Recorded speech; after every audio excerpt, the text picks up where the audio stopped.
Everybody, Andy here. I'm going to do my YouTube Hall of Fame ballot, and I've decided to aim the camera at the dog here because honestly the alternatives were my mug or the coffee table with some index cards, and I thought it might be more fun to watch her destroy her blanket and or just use it as a pacifier. She likes doing that too.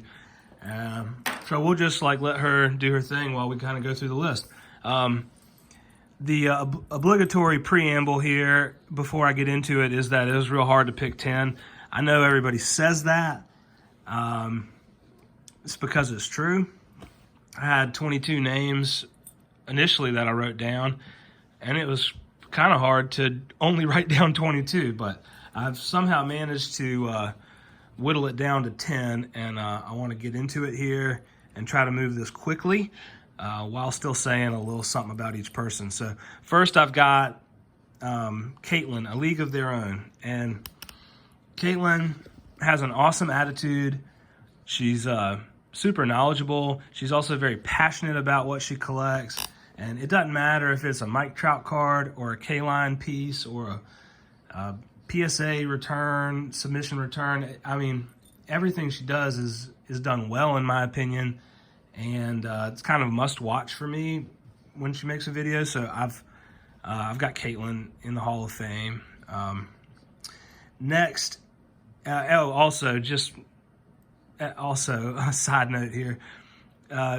Took a brief hiatus this year, Caitlyn did, and I know a lot of us were worried about her. I was, so very glad she's back and doing her thing again. She didn't miss a beat with the videos. All right, next, I've got Bink Scott. Gary.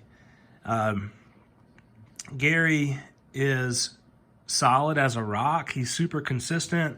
He likes to show cards and talk about them. There's nothing fancy there.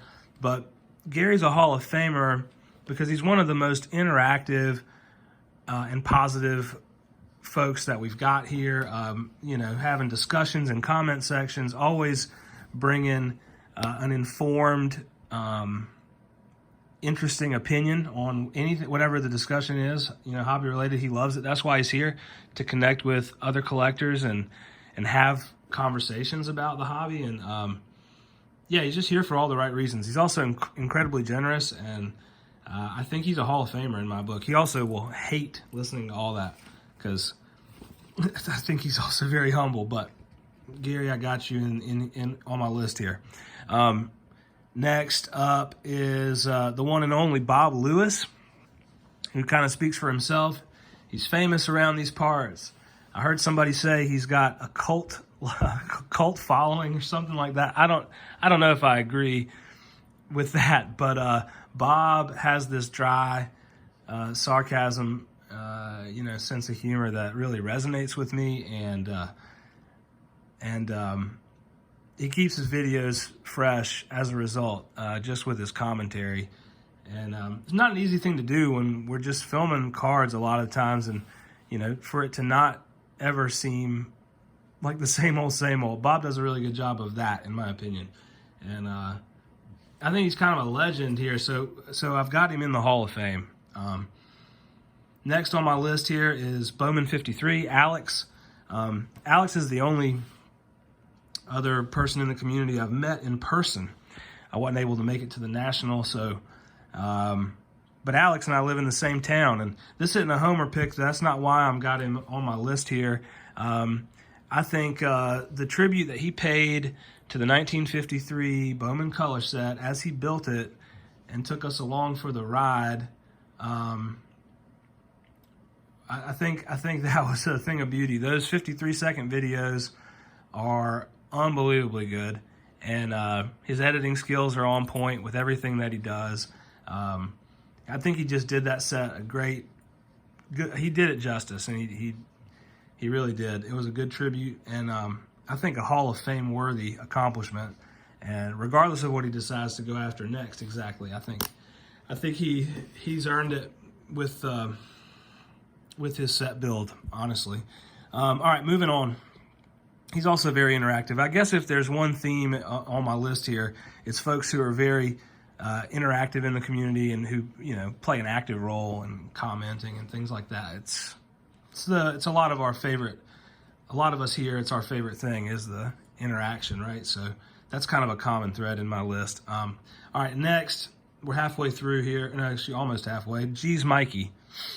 Mikey used to be a set builder, and I think he's going to go in a little bit different direction, but moving forward. But Mikey made my list because, of course, he's a good dude and makes good videos and supports the community. He's very generous. But when he gave those kids a bunch of baseball cards and filmed it several months back, I can't remember exactly when he did it, but I just thought that was like one of the most wholesome, refreshing gestures I've seen in a long time here in our community, or otherwise for that matter.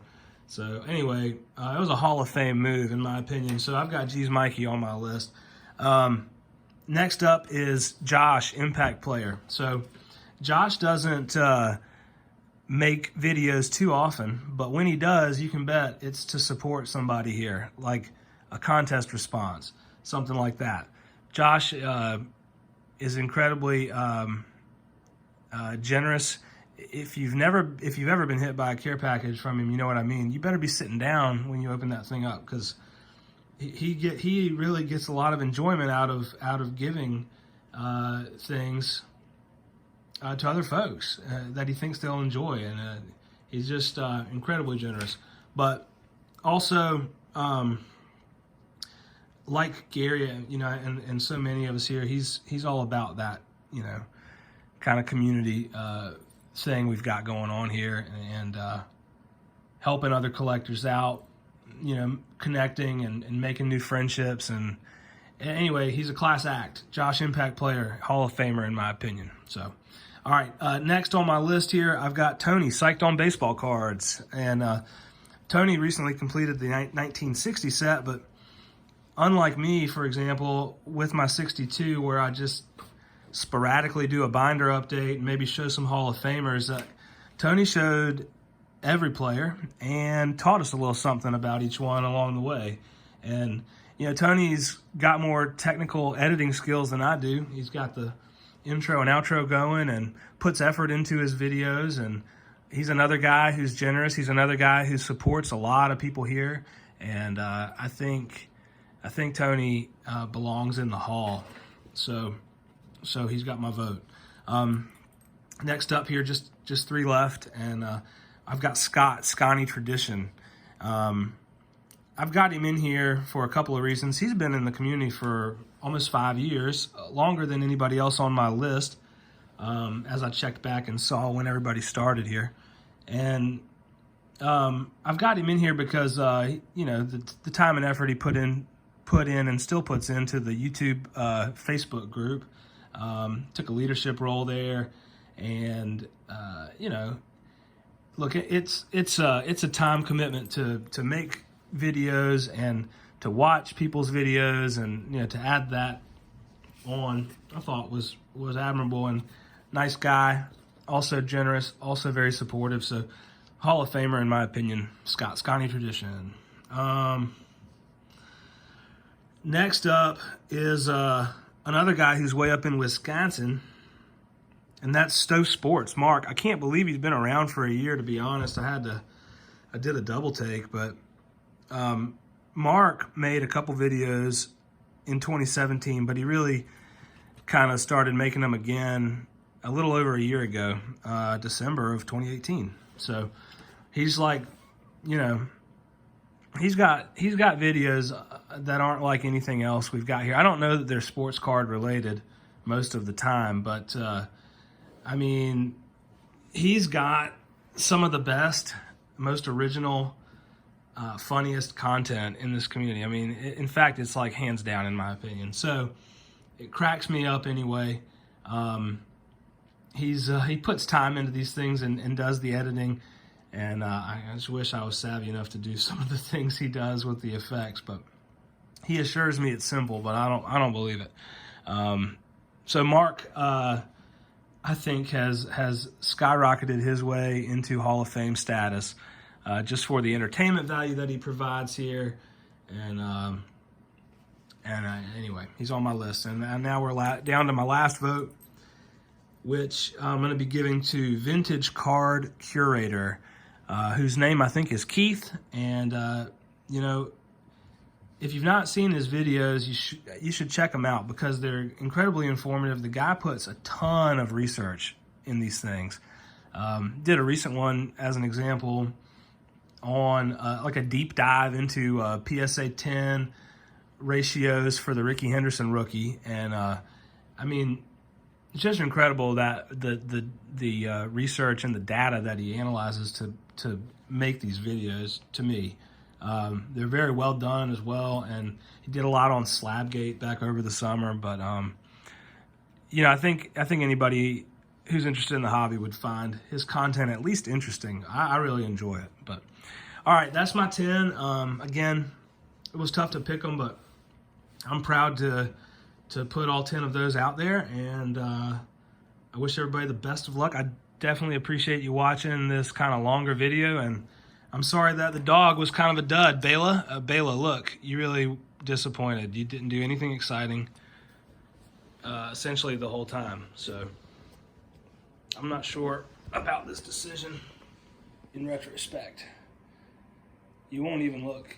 Okay. All right, well, we'll let her slide. She was in a groove there with the blanket. There it is, right there. Yep. All right, y'all. I'm wrapping it up. Appreciate you again, and have a great rest of your day.